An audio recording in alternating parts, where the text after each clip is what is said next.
Film की शुरुआत में हम एक कार ड्राइवर को देखते हैं जिसकी कार से एक हिरण टकरा जाता है। हिरण मरा हुआ प्रतीत होता है, लेकिन फिर कुछ अजीब होता है। वह हिरण उठ जाता है और उसकी आंखें असामान्य दिखती हैं। वह ड्राइवर एक बड़ी कंपनी का मैनेजर था। उसका नाम था सियोक वू। उसका हाल ही में तलाक हुआ था, जिसकी वजह से वह अपनी बेटी का अच्छे से ध्यान नहीं रख पाया। अगले दिन उसकी बेटी का जन्मदिन था। वह अपने पिता से कहती है कि उसे उसकी माँ के पास ले जाए, जो बुसान में रहती थी।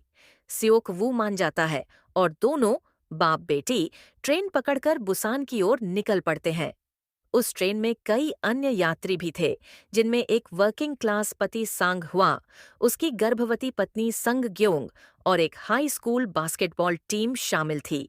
ट्रेन खुलने पर एक लड़की आती है, जिसके पैर पर कोई चोट होती है। थोड़ी ही देर में वह लड़की जॉम्बी में बदल जाती है और ट्रेन के एक अटेंडेंट को काट लेती है। अटेंडेंट भी जॉम्बी बन जाता है और वायरस तेजी से फैलने लगता है। ट्रेन के कई लोग इस वायरस का शिकार हो जाते हैं। कई लोग उस डिब्बे को छोड़कर आगे के डिब्बों में चले जाते हैं, जहां संक्रमण नहीं पहुंचा था। वे लोग उस डिब्बे में सुरक्षित रहते हैं, क्योंकि वहां जॉम्बी संक्रमण नहीं पहुंचता। ट्रेन में प्रसारित समाचारों में बताया जाता है कि यह वायरस पूरे देश में फैल गया है और अधिकतर लोग इसका शिकार हो चुके हैं। जब ट्रेन एक स्टेशन पर रुकती है, तो सभी लोग शहर की ओर भागते हैं, लेकिन जल्द ही उन्हें पता चलता है कि संक्रमण शहर में फैल चुका है। सभी लोग भागकर वापस ट्रेन में लौटते हैं और अलग-अलग डिब्बों में बैठ जाते हैं। ट्रेन का ड्राइवर निर्णय लेता है कि वह ट्रेन को बुसान की ओर ले जाएगा, क्योंकि उसे जानकारी मिली है कि वहां संक्रमण नहीं पहुंचा है।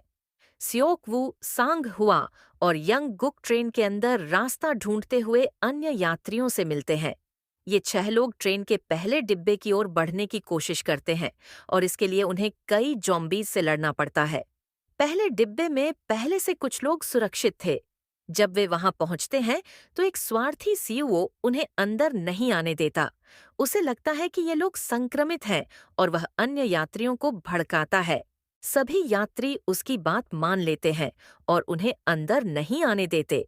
सांग हुआ और किम जिन जॉम्बीड से लड़ते हुए अपनी जान कुर्बान कर देते हैं, ताकि बाकी लोग सुरक्षित डिब्बे में जा सकें। जब वे अंदर आते हैं, तो उन्हें अलग कर दिया जाता है, ताकि अगर वे संक्रमित हों तो दूसरों को वायरस न लगे। यात्रियों में एक लड़की बहुत दुखी थी, क्योंकि उसकी बहन इन गिल जॉम्बी में बदल चुकी थी। वह जानबूझकर उस दरवाजे को खोल देती है जहां संक्रमित लोग थे, और वहीं से तबाही शुरू हो जाती है। सभी जॉम्बी उस डिब्बे में घुस जाते हैं और बहुत से यात्रियों को मार डालते हैं। केवल वे लोग बचते हैं जो एक अलग चेंबर में थे, स्योक वू, स्वान और सी ओंग। उनके अलावा सीयू और ट्रेन अटेंडेंट वॉशरूम में छिप कर बचते हैं। फिर हम देखते हैं कि ट्रेन का रास्ता बंद हो गया है, क्योंकि रेलवे ट्रैक बंद है। ट्रेन रुक जाती है और बचे हुए यात्री दूसरी ट्रेन खोजने के लिए बाहर निकलते हैं। सब एक दूसरे से बिछड़ जाते हैं। सीओओ फिर अपनी स्वार्थी प्रवृत्ति दिखाता है। वह अटेंडेंट को जॉम्बी के सामने धकेल देता है और खुद बच जाता है। अटेंडेंट मर जाता है और वो स्वार्थी यौन सुख बच जाता है। हालांकि वह बच जाता है, लेकिन उसे एक जॉम्बी काट लेता है। वह भी जॉम्बी में बदल जाता है और बाकी बचे लोगों पर हमला करता है। सियूक वो यौन सुख से लड़ता है, लेकिन वह घायल हो जाता है और उसे पता चल जाता है कि वह अब खुद भी जॉम्बी बनने वाला है। वह अपनी बेटी और सियोंग को इंजन रूम में बंद कर देता है और जाते जाते अपनी बेटी से आखिरी बार बातें करता है। वह जानता है कि अब वह जिंदा नहीं बचेगा, इसलिए ट्रेन से कूद जाता है। मरते समय वह अपनी बेटी के बचपन को याद करता है। वह याद करता है कि कैसे वह उसे अपनी गोद में उठाया करता था। आखिरकार ट्रेन बुसान पहुंच जाती है। वहां सिर्फ 2 लोग बचते हैं, सू अन और सियोंग। वे आगे बढ़ते हैं और सैनिकों को देखते हैं, जो जॉम्बी से सीमा की रक्षा कर रहे होते हैं। सैनिक उन्हें भी जॉम्बी समझ लेते हैं और गोली चलाने ही वाले होते हैं।